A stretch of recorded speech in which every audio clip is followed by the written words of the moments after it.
Hi there. Standing in a flower bed here. It's Jennifer Elizabeth Masters, and today is Monday, and I'm a little late with my Monday morning motivation, but you know, I was a little slow getting ready this morning. It's Canadian Thanksgiving, and I am Canadian, have Canadian roots, and I had to talk to a few of my family members this morning. So what I noticed though, there are repeating patterns in our world and in our lives. And as I took my kitchen scraps, my leftover veggies and fruit, to my neighbors to feed their chickens, and I'm talking to their chickens, it dawned on me, you know, that when I was a child, my parents had chickens. And I'm looking at all these repeating patterns, that what goes around comes around. And that is so true. So in my childhood, my parents had chickens. My father called me chicken. It was his his nickname, his sweet nickname for me. And you know, when I was in my probably early 20s, I had a picture taken of me in Canada. I was very cold. I'd picked up a chicken, and my father took a picture of me holding this chicken, and the chicken was very happy to be nestled in my arms. And here am I feeding chickens this morning, and the girls come to me and they're friendly, and you see the repeating patterns. So I started thinking about what else is repeating. Well, have you ever noticed that the further away that you distance yourself from something, the closer it becomes? For example, in 2001, I had a landscape business for Heavenscapes Limited. I did feng shui in the garden. I became a Georgia Master Gardener with the University of Georgia. It was a fabulous program. I highly recommend it if you're in Georgia. Oops, I thought there was a spider crawling on me. It was just a cat. So I became a Georgia Master Gardener, and then I became the landscape lawn and garden manager at the local Ace Hardware. They hired me to be their garden manager. It was a man's world, and here was little old me in this man's world, a hardware store. But what the interesting thing is, it was a small job making a little bit of money with a big title. So where else have we had a job where you've got a big title but you don't get compensated for it? Maybe you don't have the power for it. So is this a pattern that's repeating? Okay, so, you know, being a mother, for example, think about this. You know, we raise our children, we teach them everything that we know, and the key is to launch them. We want to launch them so that they're successful. And then we as mothers or fathers, we have to step back and allow them, because they're now in their own journey, on their own trajectory, and we take a lesser role. We're still parents to our children, but we're not integrated in their lives on a daily basis. So there's this repeating pattern, this thread, where we're active and inactive, needed and not needed. It's interesting. I find it very interesting. So what is the long and the short of all of this? Well, I also wanted to talk to you about, as we come into the world, we're totally helpless.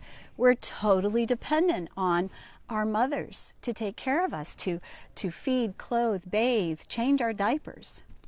And then at the end of our lives, what happens? The same thing happens. We become totally dependent on our children to feed, clothe, hopefully not change our diapers, but in many cases that's the case, you know, that we need care at the end of our lives. We have repeating patterns, common threads that go through our entire lives that repeat and repeat and repeat. And when you recognize the pattern and where you're at in the journey, it stops being misery. So when you first are no longer needed as a parent, it can feel like, oh my gosh, you know, she doesn't need me anymore. He doesn't need me anymore. I'm not an integral part of their lives. And it could make you feel, well, possibly unloved. But if you love yourself enough, then it's time for a different phase of life. It's so basically what we have to watch for are the signals in our life that start and stop these cycles. So as our children are all launched, then we have this freedom. Instead of looking at it from, oh, nobody wants me, they don't need me in their lives anymore. Well, what's the silver lining? There's always a silver lining to look for. We have tremendous freedom. Now that my kids are all independent, they don't need me. I can do whatever I want. I can travel the world. I could sit on a toadstool and meditate the rest of my life. They don't need me. I can do whatever I want. Do you see the magic of this? So the same is true with our families. We go through lives, we need our parents, then we don't need them, and then they need us. The cycle repeats. And it's this giving, receiving, giving and receiving, giving and receiving. And it changes. It's like a baton. Do you remember in high school or college, maybe you ran track? I used to run track. I wasn't very fast, but I did. And we used to do these relay races where you would divide up the mile or whatever distance, and you'd pass the baton to someone, and you'd make sure the pass had to be good, though. That's the issue. So when we let go of our children, we need to make sure that the pass is a good one. We need to make sure we're no longer enabling our kids. We need to make sure that they got all the love that they needed, that we were present with them when they needed us, so that when we pass that baton to them, there you go, you have your life. It's here for you. Take it away. Run with it. That they're not feeling like somebody's got a chain around their ankles or that their drawers are around their knees. So we need to make sure that we're the best parents we can be, giving our kids the attention that they need when they need it. Case in point. Case in point, what I'd like to say is I was at the grocery store recently, and what I've noticed, because I've done a lot of work with narcissism, empaths, and narcissists, what makes a narcissist. And what I will tell you is narcissists are not born, they're created. The parents create the narcissists. And how are they created? They're created when parents are distracted. They're paying attention to their cell phone. They're paying attention to the boyfriend that is an addict and that needs all their time and attention. They're not giving the time and attention to the children, and then they're not present. And I saw a mother in a grocery store, and she's with a son. He was probably, I'm guessing, 13, 14 maybe. And he says, Mom, I got my grade up to an A or A+. I can't remember which it was. And the mom is looking at something on the shelf, and he's standing here. She doesn't even lift her head to look at him. She goes, "Oh, that's nice, dear." Like she didn't really hear him. And he could feel she wasn't present. She didn't praise him for the good grade that she got, that he improved, that he was diligent, that he did what it took to get his grade up to an A+. She was distracted in her own little world. And so when we have our children, we must be present with them when they need us, when they're talking to us. If they're going to the grocery store with us, don't be on our cell phone. We've got to be present with the people we're with. Otherwise, they feel insignificant, they don't feel important, and they sure don't feel loved. And that's the bottom line, is that as a parent, as a partner, we want our partners, our children, our pets to feel loved. And the way they do is that when we're with them, we are fully present. We're not focusing on something else. Now, yes, we have to work. Yes, we have things that we need to do. But when we're with them, give 100%. And then when you're doing your work and they interrupt, you know, I want to be present with you. Can you give me 5 minutes? And I'll be right with you.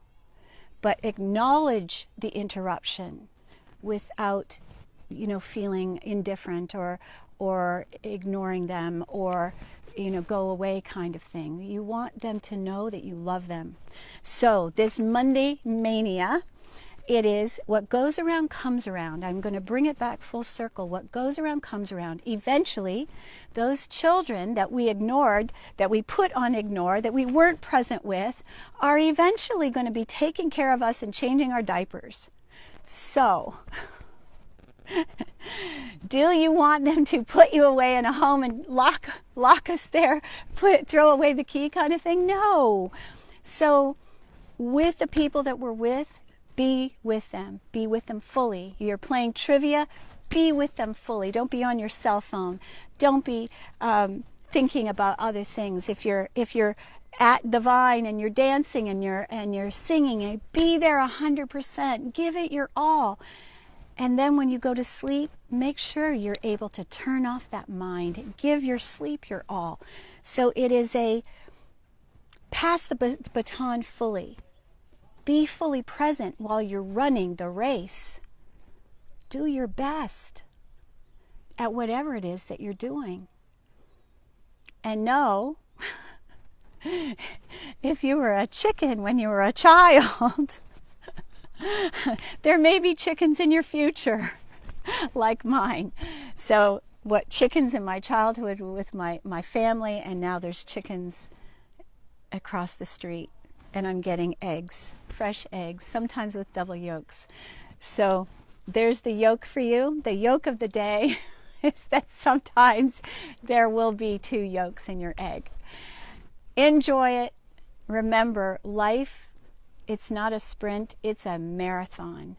And we have to breathe fully into each moment, enjoy it, and be grateful for the race. Be grateful for the duration of it, wherever it is, no matter where you are and who you're with. Be present with them. Love them as much as you can. Let your pets, your children, your parents, your friends know you really love them. I'm Jennifer Elizabeth Masters. I hope you've enjoyed this little manic rant on a Monday, Thanksgiving Monday, Columbus Day. I love you. I hope you will share this. If you didn't watch it from the beginning, do so. I think you might enjoy this Monday Mania Motivation. I love you.